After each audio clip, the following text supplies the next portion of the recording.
What was the teaching? They said the material universe is illusory.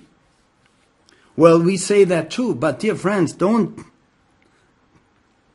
make a too great step into the false direction by saying everything is an illusion, so what? Well, it is an illusion, but as such, it exists.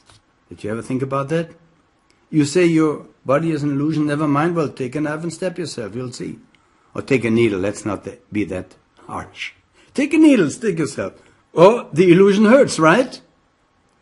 Don't underestimate the illusion, dear friends. Don't follow those false gurus who say, oh, body is an illusion, let's let go. Or there are even some gurus who say body is an illusion. Eat, drink, have sex, do what you want, get drunk, whatever. It's just an illusion. Well, that illusion will haunt you. In your next life, it will cling to you. It will cling to you again. And it will become more and more real. So how can we detach from that illusion? By really knowing what it is. This is why we study here together the Book of Light. And, additionally, pari passu, as Blavatsky says so wonderfully, parallel to it, so to speak, through meditation. What is reality, dear friends? What is reality? Can it be found in the perishable? If it would be there, we would have found it a long time ago, because we are millions of years, we are trillions and zillions of years, so to speak. Many Mahamanvantaras in the perishable. Did we find it? We didn't find it, and I'll tell you something now. Because we think that the truth and the real is in the perishable, this is the cause of reincarnation. We come to that later. It's not only your desire for life, which is the cause for reincarnation, of course. According to your desire, you come back. Some may argue, well, I'm not now in a situation in which I don't want to be. Never mind, you created it by your karma. About that all later. But there's another aspect to it, and this is our urge. We look for the eternal, for the imperishable. Now, what brought us then in the first place here? It is the absence of knowledge. Ignorance, a bit more unfriendly said. Ignorance about our true, imperishable, immortal nature, the core. This is why the Book of Light is there. It's the boat. You can get in. You can get on the other side. You can also return from it, by the way, and can then teach everybody, I was on the other side, I can tell you how it is there, and make your life easier.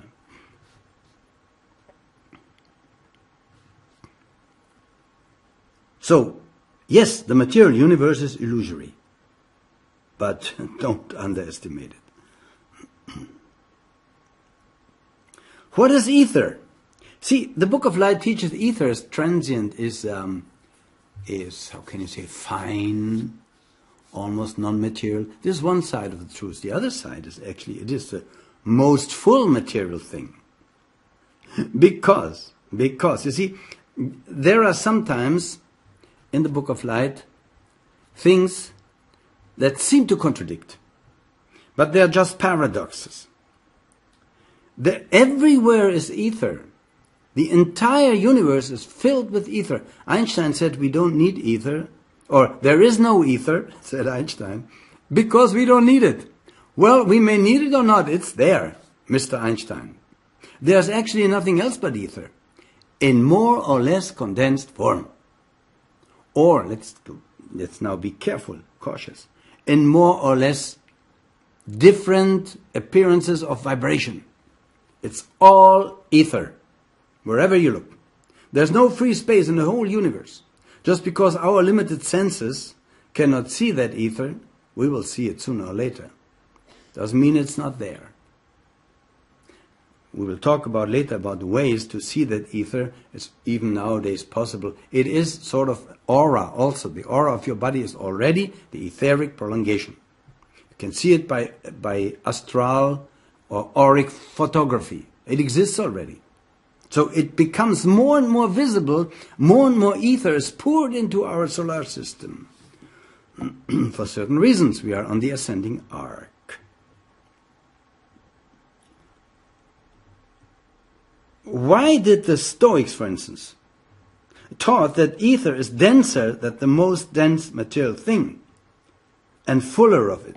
Because material thing is just a subdivision of ether, we said already, full of holes, full of interrupting structures, while ether per se is it's like an ocean covering everything. Sometimes there are waves, but it is a substance, basic substance, deriving from where? Mula Prakriti. Dear friends, when you don't understand something I say, don't even think about it. We will return to it over and over again, and you will understand by question and answer. If you have questions, don't you worry, they will be all answered. I represent here also the questioner.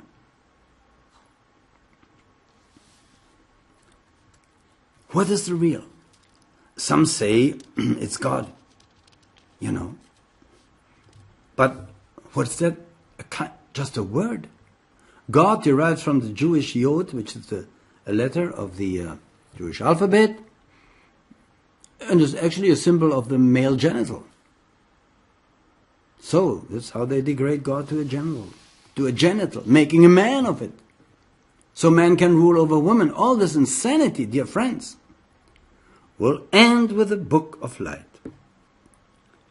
Let's see, other ancient, and we will come to that, because you may say, you Christians and Muslims, God is a creator.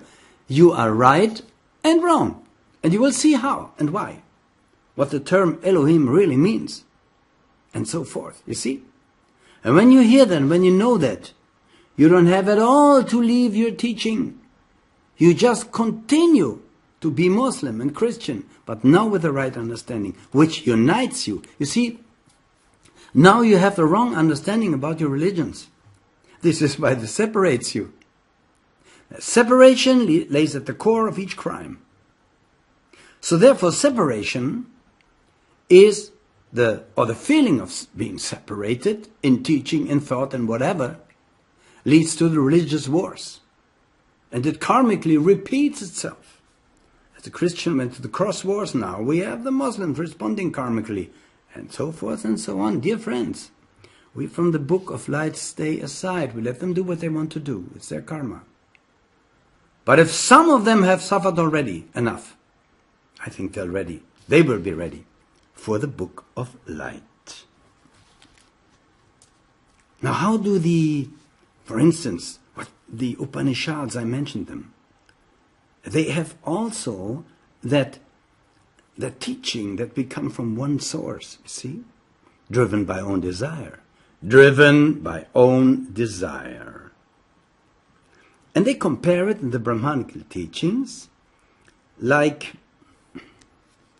it's like a son or a man who slept in his own house and goes to another village. And he knew he comes from this house. And then they ask, why then do people not know that they come from the Sat? And you see, the Sat is the monad in manifestation. Now, the Brahmins, in a couple of days ago, Brahmin attacked me verbally and said, you have the wrong teaching. We come from Brahman. I said, we come from where Brahman comes. No, we come from Brahman. You see, there is no contradiction. When your father, your parents are in a house, and you are born in that house, and they go to the street, and they ask you, or somebody may ask, where does the child come from? The parents say, now this is now just a parable, it does not be taken too far. Where do you come from? Where we come? This child comes from us. No, it comes from the house at that moment. Yes, originally it comes from the parents. See? But if you trace that back, where do the parents come from? We teach that every spirit is anupapadaka, parentless. Parentless.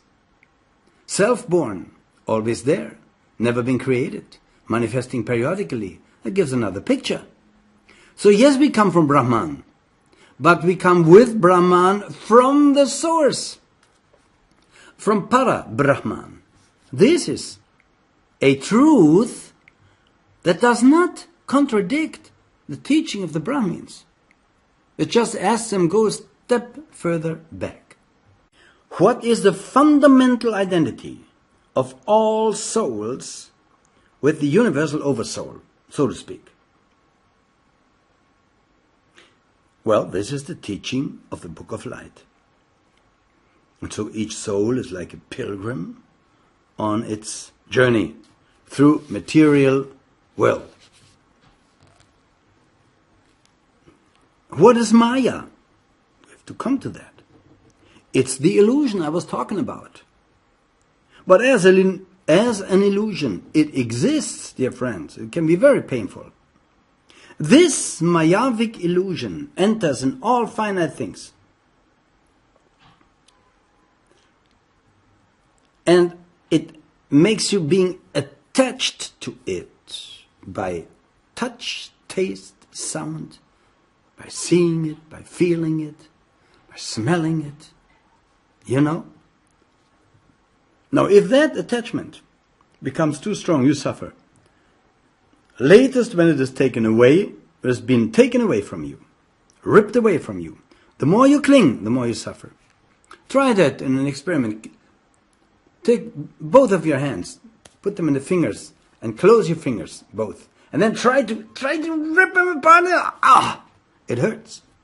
This is the pain of somebody who is clinging to transient life and thinking that is all there is. And at death, I was sitting in the rooms where the people die. We say hospice, you know, in Los Angeles, in Germany too. Lanu, I don't want to die. I said, you don't die. You love life? Yes, I love life. I say, let go. It will be given again to you. But how do I know? I said, by your desire. You are here in the first place because you wanted to be here. I had a horrible life. I didn't want to be here. I said, that was the result of your karma. Because you did things that you wanted, but you didn't. You were not aware of the consequences. They are taught by you now. Why don't I remember of past life? I say, what a silly question. Do you remember the time when you were in the womb of your mother? No. See, according to your logic, you weren't there. Let go. And give good thoughts at the moment of departure from your body. You will come back. The more you thrive for it, the more you will come back. But I tell you something. The more you dive into material world, the more you will suffer. And that's your lesson that you will learn. And they died. And they died. Great Chauhan, help us all. Now, what is that Maya? This is that illusion I was talking about, you know. Nothing is permanent. What is permanent? Well, one thing is, because it was uncreated. This is the absolute existence